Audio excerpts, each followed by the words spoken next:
So today I want to speak about 3 paths to increase revenue and margins, because actually in reality, there are only 3 ways to do that.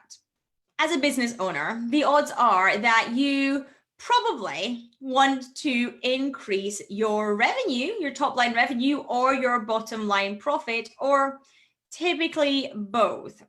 But ultimately, organic growth can only come in 3 ways. 1, acquiring new clients. 2, expanding your business with existing clients. And 3, retaining business with existing clients. This is one that many people forget, and I want to cover today as well.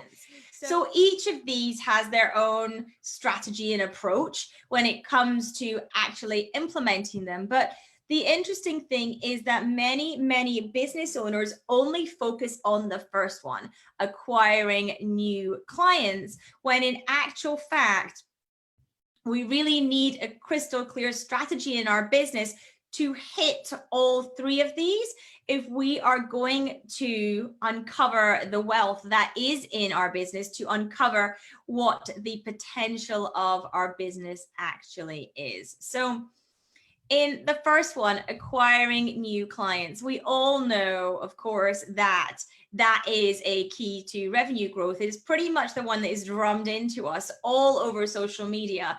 Grow your revenue, get new clients, get new clients. But of course, it can be very difficult if we don't actually know how to sell. If we've not been selling before, if we've not been in a role that we sell before, it can be really hard to know actually how to acquire new clients. And of course, that is why there are so many posts and courses and content around, hit your first 6 figures, grow your business. Of course, we have to be careful that these people who are telling us these things are actually there already themselves, and that they're not making their first 6 figures by selling you a course on learning how for you to learn how to grow your 6-figure business, because that is not who we want to be learning from. We want to be learning from people who are at least 2 or 3 steps ahead of us in business. So that's something important to remember, that who you are learning these revenue growth strategies from, make sure it's the type of business owner that you want to emulate and you want to become in your own business potentially as well. So when we're looking at acquiring new clients, of course, we need to understand what our ideal client actually looks like. What is the criteria that we have for our business, for our ideal client? And that includes who we know we can serve at the highest level in our business. Who can we provide ultimate value to? And I'm saying this as if you're a service-based business owner. This can completely work if you sell product as well, or if you're in retail. Who can we serve to the highest value, to the highest level in our business?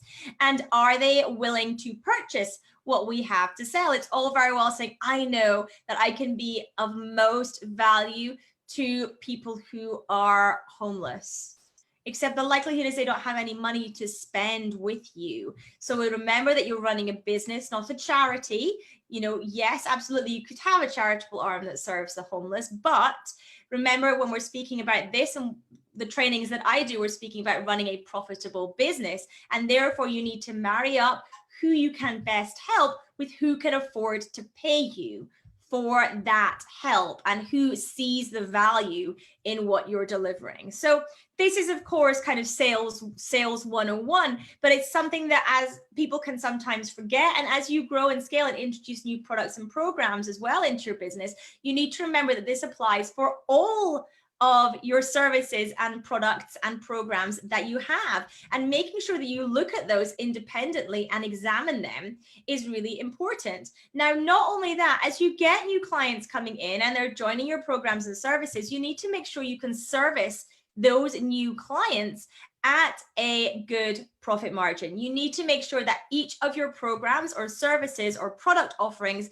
in itself is independently profitable. So that means looking at the revenue you get, looking at all the layered costs associated with that, and do they actually make you a profit? I have seen a very, very successful to the outside world business owner.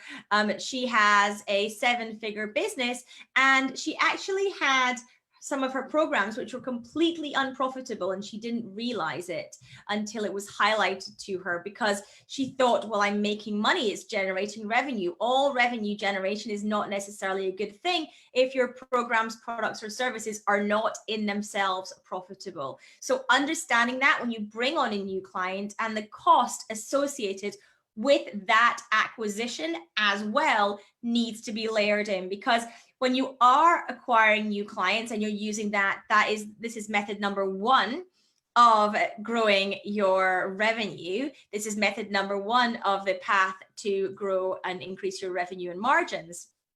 When you are acquiring new clients, often there is a cost associated with the acquisition, whether that be your Facebook ads, whether that be your Facebook ads person who is helping you acquire those new people. Remember to layer all the appropriate costs in there, whether that be that you're getting videos edited to acquire new clients for your ads. Layer it in. It's all part of the cost of acquiring a new client. So make sure that everything is layered in there so you really truly do understand the margin and you're not falling short when you actually look at what the margins are as well. And then, of course, making sure that you are getting the right message to the right person so that you or your team does not waste a lot of time on sales calls and things when you are when you have the wrong person that you're looking at as well.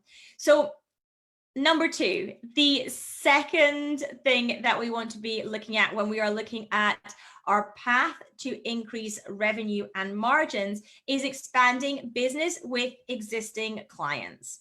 So it might be just now that you only have one program, service, or product to offer, and therefore it's difficult to expand business with them. But if you have more than one service or product you are offering, is there a way that they can progress through stages with you? Is there a way that you can offer add-ons with a product, upsells? All those kinds of things are important to think about when you are looking at expanding your revenue, because it is much easier to buy from somebody who has already bought from you and loves you and is still working with you than it is to find someone cold. The cost of acquisition of that client, apart from anything else, is going to be small because you've already got most of the costs out the way and done with when they first came on board. So making sure that if you have the option, you are sharing the ascension options through your programs or services with your current clients so they are aware of what their steps are. It's a little bit like when you take on a team member and you want to be really clear with them what their career progression is within your business. What are the steps that you are looking for them to achieve? What steps do they want to take in terms of their career progression? What is their path through your organization? It's the same with clients and customers. When you take them on board, what is their path with you? Do you have a path for them that they can take? Now, that doesn't mean if you're starting out, if you're near the beginning, that you need to have that laid out from day one. But conversations with them and letting them know that actually these other paths are coming at some point is going to help as well, even if you don't have them right in place just now, but teeing those up for when they've finished with the current programs and services that you have as well. So that is number 2, looking at expanding business with your existing client base and how you can think about that. Now, I do want to add as a caveat at this point that I've spoken about having more than one program or service and ascending people through that. Now, I want to be really clear that I think it is very, very challenging to have multiple products and services if your business, if your core offering, if your main thing is not turning over at least 100K a year in your business. If you have not got an absolute minimum 100K turnover from your core thing, and in reality is probably closer to 250K. So at least in that zone. If you've got more than 250K, don't worry, you can introduce a new product or service, or program, but I do not recommend under 100K that you have more than one program, because the data that you need to get just doesn't exist yet. So the information that you need to get in terms of, okay, what are people's ascension plans? The information that you need to get in terms of systemizing your business and in terms of growing and scaling, that just doesn't exist when you've got about 100K or less in revenue. You just need that bigger revenue base. And also to bring in things like more team members to support that while you focus on the growth of another path and another platform or another journey for your clients. So making sure that that is in place is a really big thing as well. So that is number 2, getting your existing or offering your existing clients ways to expand with you and expanding your business with your existing clients. And then number 3 is retention of your existing clients. This is an area that is so overlooked when it comes to maximizing revenue in a business, and of course, maximizing the bottom line as well from a revenue perspective, because you've spent all this energy, this time, and usually some money getting your client in, okay? And then they just go again. And you've spent all that time, energy, money for what? For a few months with you, or even just a couple of years with you. If you can retain them for longer, it has so many positive side effects for your business. Not only financially, in terms of lifetime value of a customer is higher, they're more likely to ascend through your services and programs. You can deliver at a higher level and you can impact them more, which gives them positive things about your business for them to refer, all that kind of stuff. So it all comes back. You can serve them at the highest level. They can get amazing value and service from you. That's positive for them as well as you. And as I say, they refer more and all those kinds of things as well. And it's just easier to deal with business owners that are with you for the long term. They're bought into you and you're bought into them, and serving them is so much easier. So if you can reduce the turnover level, the churn level of people in your business, of clients in your business, then you do by definition increase the revenue, but also the margins, because you don't have, again, the additional costs that it takes in order to get new clients in the door all the time. And it helps you build up that steady income in your business as well. So I hope that that all makes sense in terms of those 3 paths to increase revenue and margins in your business. So we're speaking about looking at acquiring new clients, expanding business with existing clients, and then retaining business with existing clients, and making sure you have strategies in place for each of those, making sure that you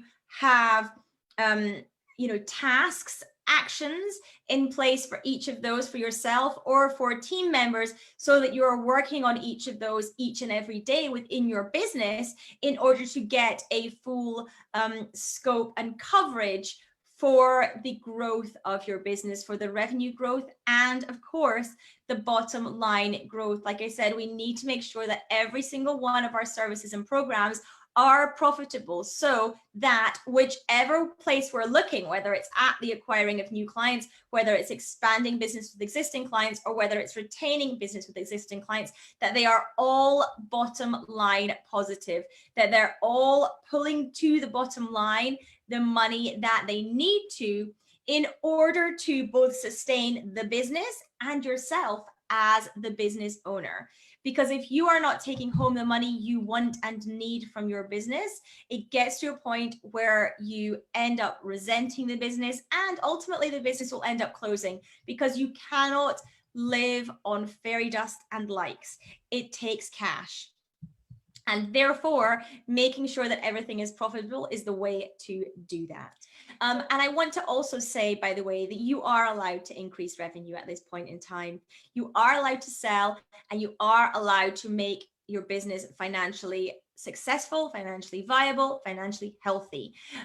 Please don't feel that you have to strangle that in any way at this point in time. That is absolutely not the case. So I do encourage you to think strategically and perhaps think outside the box a little bit. If you are still in one of those industries that is unable to sell at the moment, if you're unable to operate as normal, then I want you to have a think about outside of your usual parameters of how you can generate revenue at this time, both in terms of from new customers or clients, expanding your business with your existing clients, or retaining your existing clients as well.